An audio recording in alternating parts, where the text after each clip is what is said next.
Guys,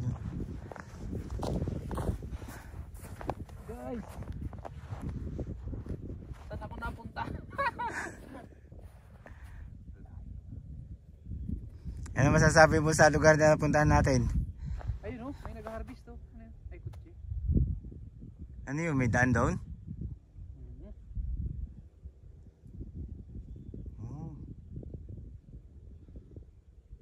Tour. Ito yung tinatawag na tour. Surprise. Kaya pala auction. Siguro may mga binibintay pang bahay dito pero ang gaganda no?